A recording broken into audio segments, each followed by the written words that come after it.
Burrito test. Hello, ladies and gentlemen, and everyone in between. I am Levi, And I'm Howie. and we're from Northwest Magic, here to talk about our lovely new commander, Sliver Gravemother. Oh yeah. We're gonna do a deck tech on it and show y'all what we got. Yeah. Howie, let me know what this Sliver Gravemother does. So she's one of each color. She's a 6/6 legendary sliver, and she says the legend rule doesn't apply to slivers you control.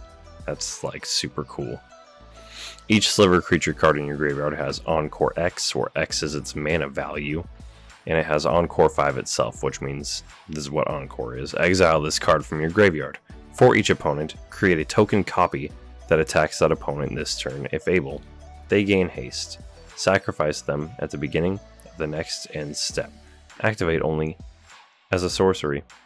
So, with that, I want to talk about Sundial of the Infinite, which is a 2-mana artifact. It has 1 and tap to end the turn. Activate this ability only during your turn. And so when the Encore ability to sacrifice the tokens is on the stack at the end. Uh-oh. When it's on the stack at the end. You can activate that to end the turn.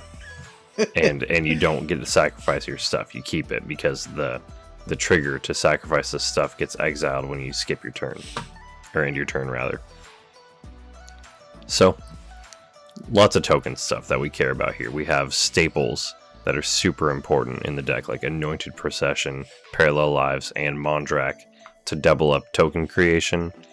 We have Hatchery Sliver, which gives your slivers replicate, which means that you can pay their costs again while you're casting them to make extra token copies of them. We have Brood Sliver. Whenever a sliver deals damage to an opponent, you may create a 1/1 sliver token. I don't know why you don't. Doesn't make any sense not to. Yeah. A new one that's really cool is Lazotep Sliver. So sliver creatures you control have Afflict 2. So whenever they become blocked, the defending player loses 2 life. That gets crazy when you double, triple, quadruple it up with Encore and token doublers. So Encore those out. Encore Somebody this out blocks. If you Encore it with like Anointed Procession or any token doubler, it's Afflict 12. So if they block one, they take 12. That's like... Oof. It's a lot. It's like 30% of your life or something. That's exactly 30%. Math. It also says whenever a non-token sliver you control dies, amass slivers too, so you make more tokens. Well, just one or two big tokens, depending on if you have a doubler out or not. So the most important part of slivers is we're a big, wide, swinging deck.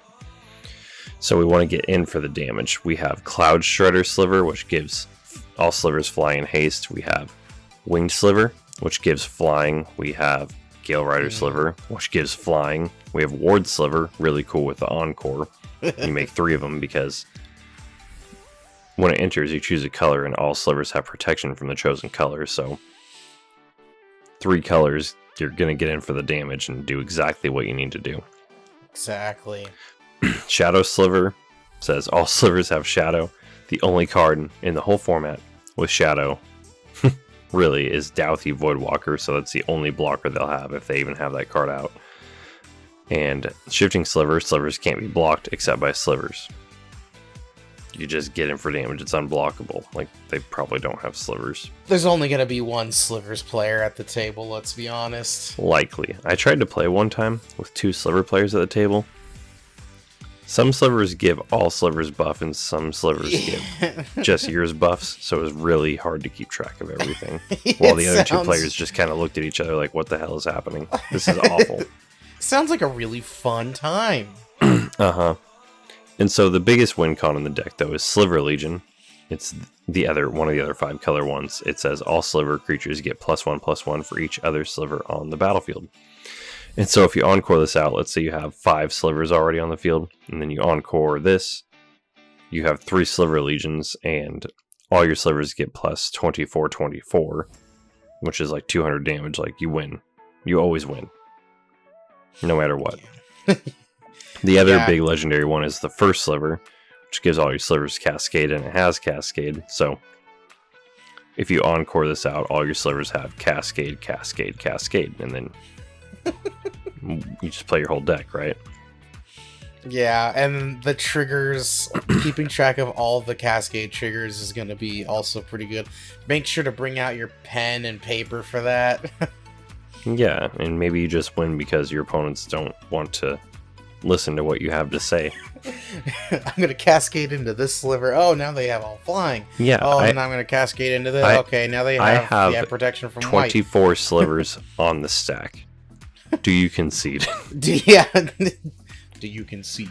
We have a lot of staple removal cards in here, like Mana Drain, Heroic Intervention, Beast Within, things like that. We have some of the best, what are these called? Draw spells for tribal decks. Distant Melody and Pact of the Serpent to let you draw cards equal to the number of slivers you control, basically. Kindred Discovery, whenever a sliver enters the battlefield or attacks, you draw a card, so that's going to do a lot of work. One of my favorite new interactions that I discovered, I'm going to put in all my white decks, is Cosmic Intervention with a fetch land. We run all 10 fetch lands because we're a 5-color deck, but if a permanent you control would be put into a graveyard from the battlefield this turn, exile it instead. Return it to the battlefield under its owner's control at the beginning of the next end step. That's the most important sentence right there. Mm-hmm. So what you do, Levi, listen.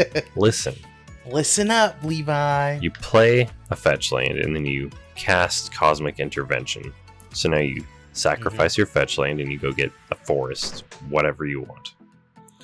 Yeah. Then during your end step, you get the fetch land back. But you're still in your end step, and so you just sacrifice the fetch land again. So then during your next opponent's end step,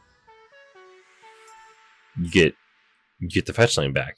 So for one fetch land in Cosmic Intervention, you get 3 lands. That's a pretty good rate, 4 mana for 3 lands. And if you have 2 fetch lands for whatever reason on the field, you get 6. Yeah, you pay 6 life, but you just ramped like an astronomical amount. 6 lands is backbreaking. You can play everything in your deck. Mana fix all you need to. Yeah, you literally get all 5 colors plus more. And you have colors already at that point because you do. Just because you do. Because there's no non-color generating lands in the deck. I don't like that. Yeah, that is an extremely awesome interaction. Lots of good ramp to be made with that, for sure. And it's also just board protection. If somebody plays a board wipe, this is an instant speed. So if someone plays Damnation, you just go Cosmic Intervention, I get them all back at end of turn. And I ramp. Yeah, this just doubles as I can't believe this card with 1 printing, pretty sure it only has 1 printing, is $4. I don't know. I feel like it should be more. I don't know if you guys know about this interaction, honestly. If you guys had a Ranar deck, the Precon from Kaldheim, that's where it's at. It's probably that's the most important part. Anyway. Ranar deck's about to go like super hard. It's Yeah. about to increase exponentially in price. Could you imagine our little no-name channel having an affecting prices? That'd be the day, right? Make sure you hit subscribe and we'll get there. Yes. Go ahead, leave a comment, hit the subscribe button. It helps the channel out a ton. And just check out the deck list in the description below too. Deck list description below, right there. Point. I'm pointing also. Yeah. No, cool. It's totally a fun deck. Play slivers, swing them, get in for damage, win. Exactly what you want to do. Thanks for tuning in, guys. Heck yeah. All right, well, thank you very much also, Howie. And we'll see y'all later. Thanks and see ya. Thanks and see ya.